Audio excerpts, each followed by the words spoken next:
Bismillah, alhamdulillah, salatu wassalamu ala rasulillah. Kita akan masuk dalam amalan hati yang pertama, yaitu al-ikhlas. Ikhlas kepada Allah Subhanahu wa ta'ala. Secara etimologi, secara bahasa, ikhlas diambil dari bahasa Arab dari kata khalusa.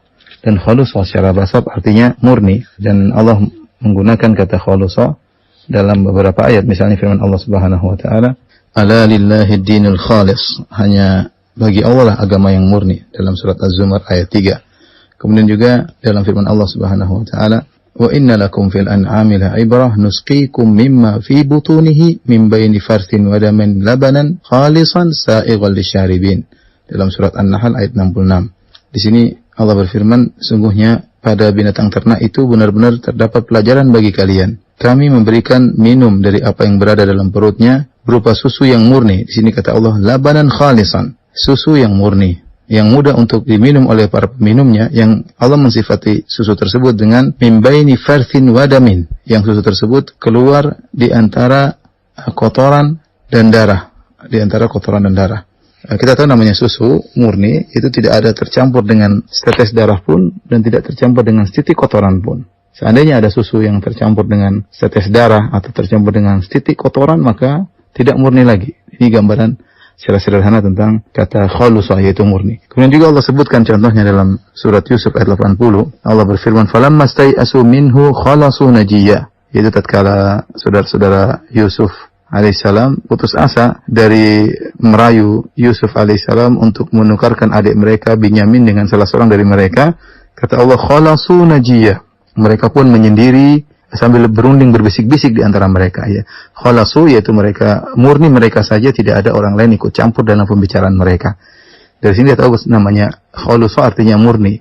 Adapun ikhlas dari akhlasu yukhlisu ikhlasan artinya memurnikan, Yaitu secara sederhana maknanya seorang memurnikan ibadahnya hanya untuk Allah Subhanahu wa taala. Tidak boleh niatnya tercampur dengan selain Allah Subhanahu wa taala. Ya, sebagaimana murninya susu yang tidak tercampur dengan setetes darah pun dan tidak tercampur dengan setitik kotoran pun, demikian juga seorang ketika beribadah kepada Allah niatnya ikhlas, murni karena Allah Subhanahu wa taala. Dia tidak mengharapkan sedikit pun pujian dari manusia, tidak mengharapkan sedikit pun sanjungan dari manusia, karena ketika dia beribadah ternyata dia berharap diakui, disanjung, dihormati, maka sungguhnya niatnya tidak ikhlas lagi. Kalau niatnya tidak ikhlas lagi, maka tidak diterima oleh Allah Subhanahu wa taala ibadahnya. Karena dalam satu hadis qudsi, Allah Subhanahu wa taala berfirman, "Ana aghnas syuraka 'ani syirk." Aku adalah zat yang paling tidak butuh dengan syarikat, ya. Aku tidak ingin diduakan. Kalau bahasa kita, Allah tidak ingin diduakan, Allah tidak ingin disamakan, tidak ingin disyarikatkan.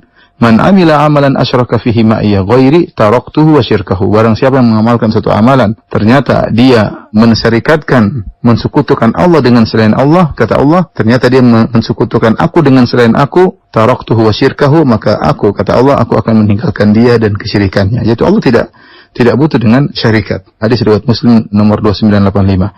Dalam riwayat yang lain kata Allah Subhanahu wa taala, "Faman 'amila li 'amalan asyraka fihi ghairi fa ana minhu bari'un wa huwa lilladzi asyrak." Barang siapa mengamalkan suatu amalan ternyata dia mensekutukan aku dengan selainku, yaitu dia menyamakan aku dengan selain aku, fa ana minhu bari', maka aku berlepas diri darinya, wa huwa lilladzi asyrak, dan dia untuk sekutuku.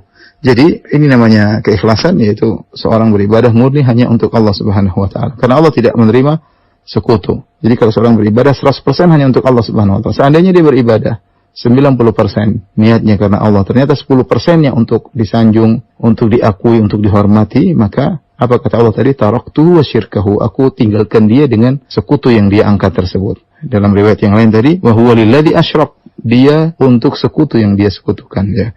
Adapun Allah tidak menerima persekutuan. Sebagian salaf mengatakan al-ikhlas alla tatluba ala amalika syahidan ghairallah wala mujaziyan siwa, yaitu ikhlas engkau tidak mengharap dari amalanmu saksi selain Allah, yaitu yang pentingnya Allah lihat sudah selesai. Wala mujaziyan siwahu, dan kau tidak berharap pemberi balasan selain Allah Subhanahu wa taala. Oleh karenanya inilah syiar kaum mukminin yang Allah sebut dalam Al-Qur'an, "Innama nut'imukum liwajhillah la nuridu minkum jazaa'a wala syukura." Sungguhnya kami memberi makan kepada kalian karena Allah Subhanahu wa taala. La nuridu minkum jazaa'an wala syukura. Kami tidak butuh dari kalian balasan dan kami tidak butuh terima kasih dari kalian. Sebagaimana dalam surat Al-Insan, ya. Kemudian sebagian salaf juga mengatakan Yang disebut dengan ikhlas adalah nisyanu ru'yatil khalqi bidawamin nazar ilal khaliq, yaitu melupakan pandangan atau penilaian manusia dengan selalu memandang kepada Sang Pencipta, kepada Allah Subhanahu wa taala. Yaitu ikhlas itu artinya sudah dia tidak mengharap apapun dari manusia, tidak mengharap dipandang, tidak mengharap diakui, tidak berharap dikomentari, ya dia benar-benar mengharap dari Allah Subhanahu wa taala. Inilah kira-kira definisi ikhlas, yaitu secara istilah itu seorang memurnikan niatnya ketika beramal soleh hanya untuk Allah Subhanahu wa taala. Dan ini berlaku dalam seluruh ibadah ya. Dalam seluruh ibadah kita harus ikhlas. Ikhlas bukan hanya dalam sekedar ketika sedekah ya, bukan ketika sholat saja. Dalam segala ibadah kita harus ikhlas. Contohnya sederhananya misalnya dalam menuntut ilmu harus ikhlas. Ya, bukan untuk diakui oleh kawan-kawan ya, bukan untuk dipuji oleh ustadz atau guru, bukan supaya kalau nilai kita tinggi dalam ujian maka kita diakui oleh panitia misalnya. Nuntut ilmu harus ikhlas kepada Allah Subhanahu wa taala, karena nuntut ilmu adalah ibadah. Contohnya berbakti kepada orang tua, harus ikhlas. Kita menyenangkan hati orang tua, tidak perlu kita cerita ke orang-orang bahwa saya berbakti kepada orang tua, saya yang mengobati orang tua, saya menghajikan orang tua saya mengumrohkan orang tua saya yang enggak perlu. Orang berbakti kepada orang tua amalan yang sangat luar biasa, tidak perlu kita mengharapkan pujian dari manusia.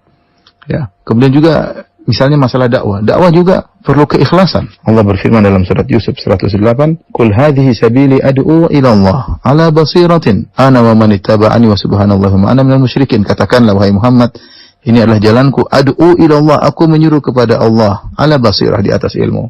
Ya, jadi seorang berdakwah harus dia menyuruh kepada Allah, bukan menyuruh untuk yayasannya, bukan menyuruh untuk dirinya agar orang berkumpul sama dia. Kalau ada ustadz lain yang rame dia jengkel, dia hasad. Kalau ada grup lain banyak dia cemburu.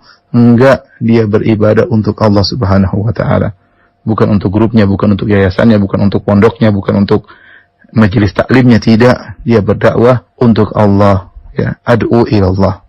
Nah, jadi demikian para ikhwan dan akhwat, bahwasanya ikhlas harus kita usahakan dalam segala bentuk ibadah yang dicintai oleh Allah Subhanahu wa taala. Demikian terlebih dahulu, insyaallah kita lanjutkan pada poin berikutnya.